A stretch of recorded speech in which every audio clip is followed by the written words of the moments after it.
अष्टाध्यायी जगन्माता यस्य चित्तात् समुत्थिता लोकानामुपकाराय तस्मै पाणिनये नमः। नमः पाणिनये। मित्राणि भवतां समेषां हार्दं हार्दं स्वागतम्। अद्य वयम् अपादानकारकस्य प्रश्नोत्तरीम् आलोचयामः। एसएसवी लेक्चरर् परीक्षायाः कृते ये सिद्धतां कुर्वन्ति तेषां परीक्षार्थिनां कृते मदीयः प्रयासः उपकारकः भवेत्। अतः भवन्तः किञ्चित् ससावधानं पश्यन्तु। यदि इच्छन्ति तर्हि इमान् प्रश्नान् अपि भवन्तः लेखितुम् अर्हन्ति। तर्हि अत्र न केवलं सिद्धान्तकौमुद्याः आधारेण प्रश्नः निर्मितः, अपि तु प्रौढग्रन्थानाम् आधारेण अपि प्रश्नाः वर्तन्ते, येन भवन्तः अवश्यं सफलतां प्राप्स्यन्ति इति अहं मन्ये। चलतु आरभामहे। तत्र प्रथमः प्रश्नः आगच्छति, अपादानसंज्ञाविधायकं सूत्रं किम्? तर्हि अपादानसंज्ञाविधायकं सूत्रम् एतादृशः प्रश्नः आगच्छति। संज्ञासूत्रं, विधिसूत्रम्, अधिकारसूत्रं, तत्र सूत्रस्य प्रकाराः सन्ति। तर्हि अपादाने पञ्चमी इति तत्र पञ्चमी विभक्तिविधायकं सूत्रं विधिसूत्रमस्ति। आङ्मर्यादावचने इति एतत् सूत्रमस्ति कर्मप्रवचनीयसंज्ञाविधायकं सूत्रं। कारके इति अधिकारसूत्रं। तर्हि ध्रुवम् अपायपादानम् एतदेव समीचीनमस्ति। तर्हि एतत् सूत्रमस्ति संज्ञासूत्रम् अपादानसंज्ञाविधायकं सूत्रं। तर्हि एतस्य सम्यक् उत्तरं भवति ध्रुवम् अपायपादानं।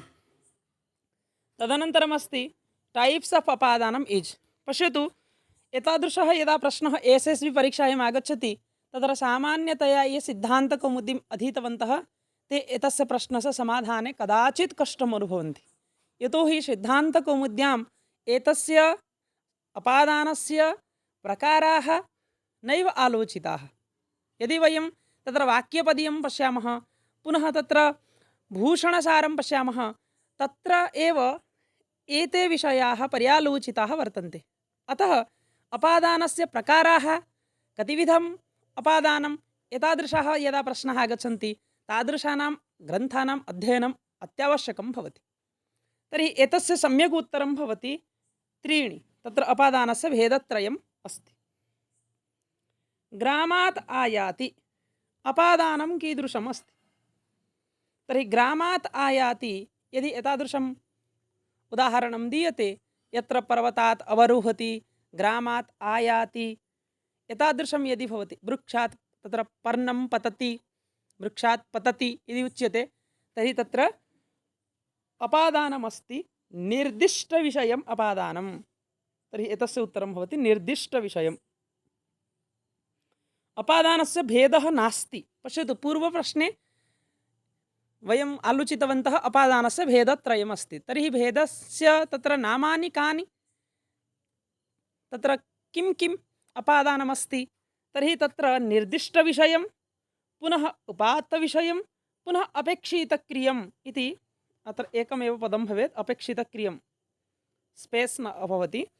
तर्हि निर्दिष्टविषयं, उपात्तविषयम्, अपेक्षितक्रियम् इति भेदत्रयम् अस्ति अपादानस्य।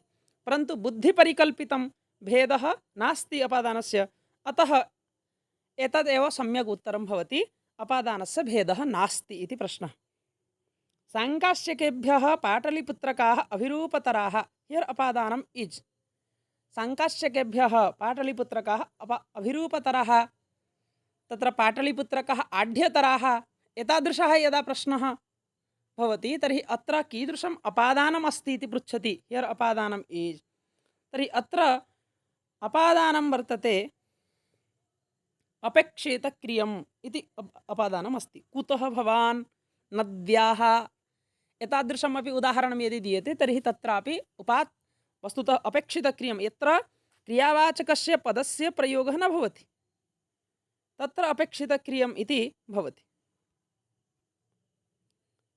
तर्हि अत्र अपादानम् अस्ति अपेक्षितक्रियम्। ध्रुवं कतिविधम् इति प्रश्नः। पश्यतु, ध्रुवं कतिविधं, तर्हि किं नाम ध्रुवं? तत्र यत् उदासीनं भवति, अपाये यत् उदासीनं भवति तद्भवति ध्रुवं। तर्हि उदासीनं नाम किं? यत् क्रियासम्पादनं न करोति। तर्हि अत्र ध्रुवं कतिविधम् इति प्रश्नः अस्ति।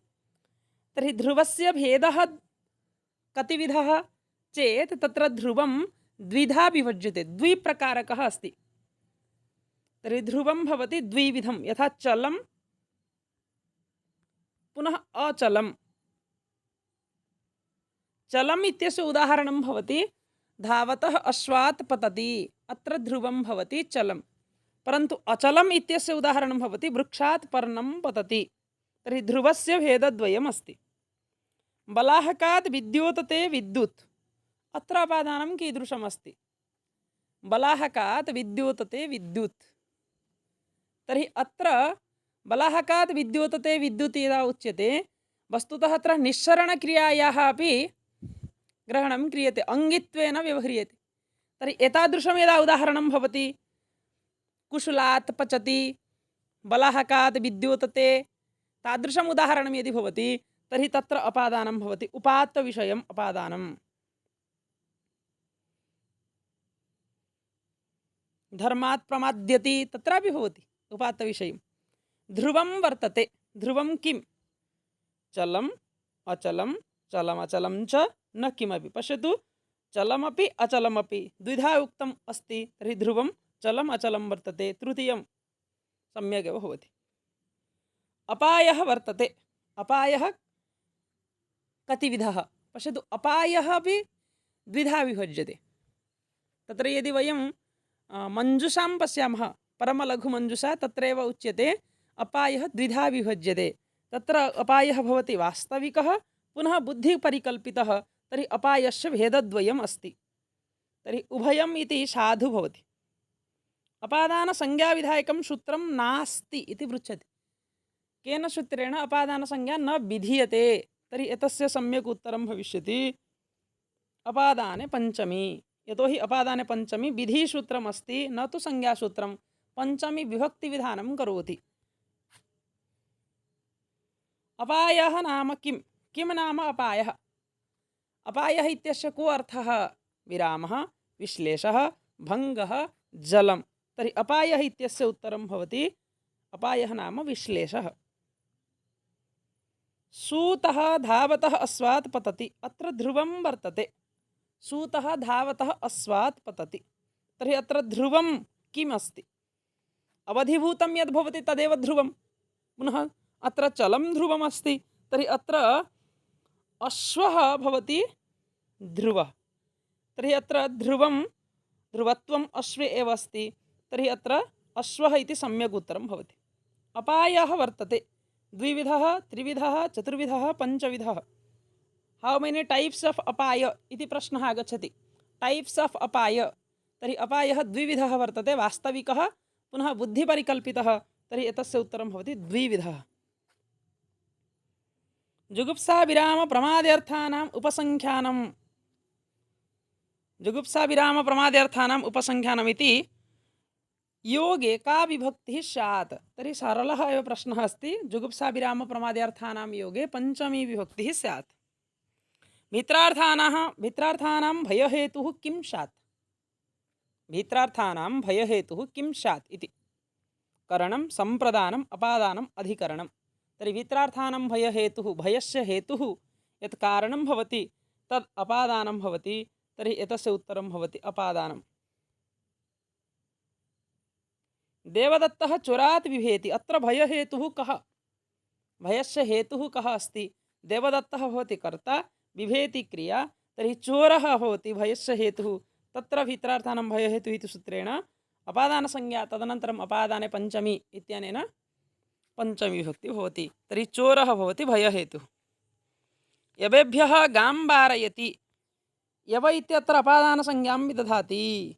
अत्र वारयति इति क्रिया अस्ति, तर्हि अत्र अपादानसंज्ञाविधायकं सूत्रं किं? वारणार्थानाम् इप्सितः इति सूत्रं सम्यक्। तदनु चोरात् त्रायते, चोर इत्यत्र अपादानसंज्ञां विदधाति। त्रायते इति अस्ति, त्रा धातुः, त्रयीरक्षणे। तर्हि भित्रार्थानाम् इति उच्यते, तर्हि एतस्य सम्यक् उत्तरं भवति भित्रार्थानां भयहेतुः।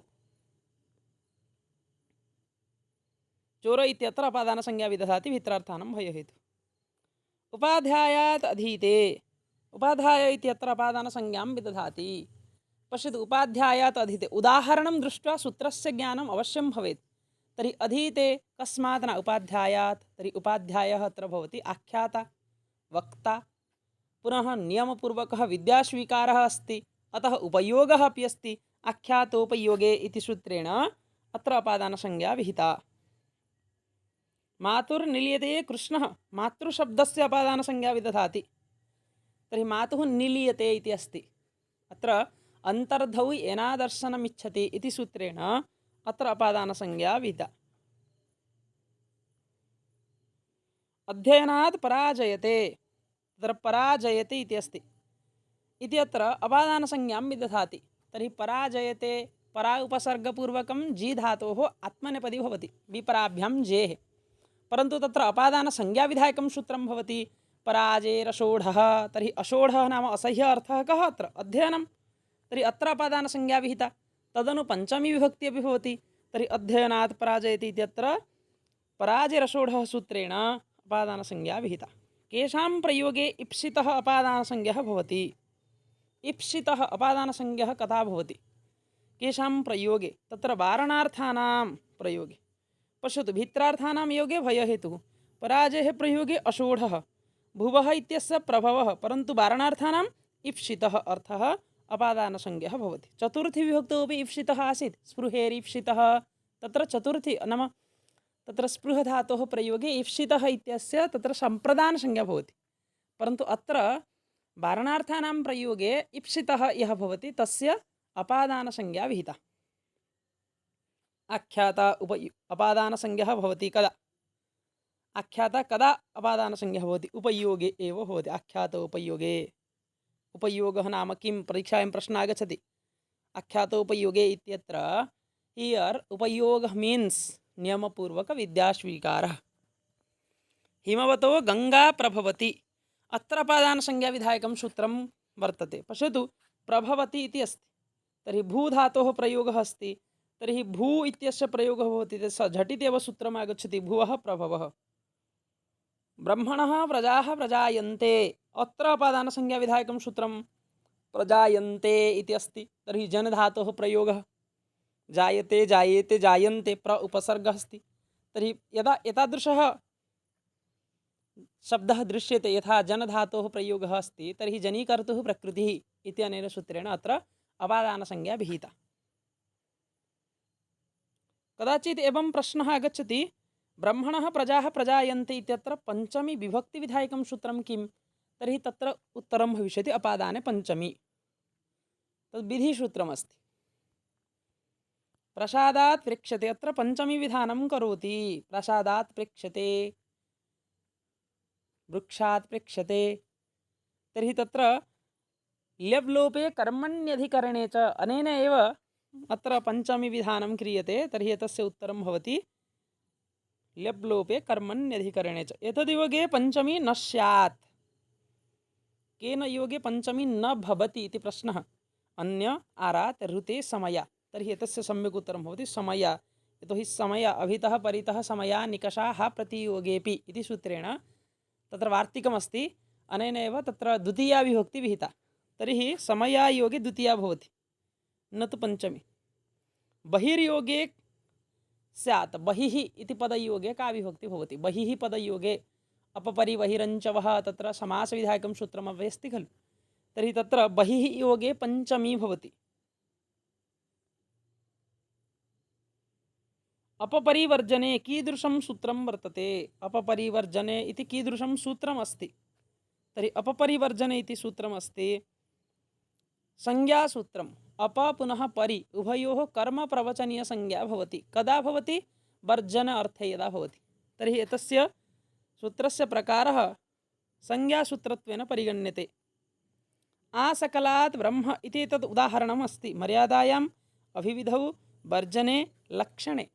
तर्हि आसकलात् ब्रह्म इत्यत्र आङ् इत्यस्य कर्मप्रवचनीयं भवति आङ् मर्यादा वचने इति सूत्रेण, परन्तु अत्र पञ्चमी विभक्तिविधायकं सूत्रमस्ति पञ्चम्यपाङ् परिभिः, परन्तु अत्र उदाहरणं कस्य अस्ति इति प्रश्नः। तर्हि आसकलात् ब्रह्म, तर्हि सकलवस्तुनः यदा ग्रहणं क्रियते तर्हि झटिति एव स्मरणे आगच्छति, तेन सह अभिविधिः भवति। तर्हि अभिविधिः भवति चेत् एतादृशः दृश्यते, तर्हि अत्र आसकलात् ब्रह्म इत्यत्र अभिविधौ एव उदाहरणम् अस्ति, न तु मर्यादायाम्। आमुक्तेः संसारः अत्र उदाहरणं कथमस्ति अत्र मर्यादा अस्ति तेन विना यतोहि मुक्तिं विना तत्र संसारः अस्ति तत्र संसारे मुक्तिः नास्ति अतः भिन्नः अस्ति अतः तेन विना भवति चेत् मर्यादा भवति परिहरेः संसारः उदाहरणं वर्तते परिहरेः संसारः अत्र परि इत्यस्य कर्मप्रवचनेत्वेन प्रयोगः पञ्चम्यपाङ् परिभिः इत्यनेन तत्र पञ्चमी भवति हरि इत्यस्य तर्हि परिहरेः संसारः इत्यस्य परि इत्यस्य प्रयोगः तत्र वर्जने अस्ति तर्हि वर्जनार्थे भवति लक्षणे भवति चेत् द्वितीया भवति लक्षणे इत्थं भूताख्यान भागविश्वासु प्रतिपर्यन्नवः सूत्रेण तत्र परिहरिम् इति भविष्यति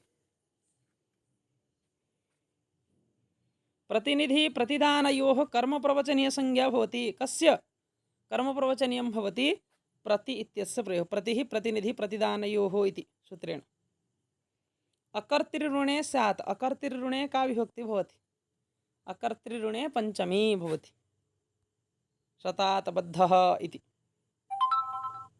शतात् बद्धः इत्यत्र पञ्चमी विधानं करोति झटिति आगतं पश्यतु अकर्तृऋणे पञ्चमी तत्र पञ्चमी विभक्तिविधायकं सूत्रमस्ति शतात् बद्धः स्तोकेन स्तोकात् वा मुक्तः इत्यत्र पञ्चमी विधानं करोति स्तोकेन स्तोकात् वा मुक्तः तर्हि तत्र पञ्चमी विधायकं सूत्रमस्ति करणे च स्तोकाल्पकृच्छ्रकतिपयस्य सत्त्ववचनस्य इति सूत्रेण स्तोक इति पदस्य तत्र तृतीया विभूति पञ्चमी विभूति तर्हि स्तोकात् मुक्तः स्तोकेन मुक्तः इति अत्र पञ्चमी विधानं करोति एतदेव सूत्रम् तर्हि एवं प्रकारेण इमे प्रश्नाः प्रमुखाः आसन् भवतां सिद्धतायै अयं प्रयासः अस्ति भवन्तः किञ्चित् एतत् सम्यक् रूपेण पश्यन्तु पुनः तत्र पुस्तकं सम्यक् पठन्तु यदि शङ्का अस्ति भवन्तः तत्र कमेण्ट् मध्ये अपि प्रष्टुम् अर्हन्ति तर्हि अहं चिन्तयामि भवतां कृते अयं प्रयासः उपकारकः भवेत्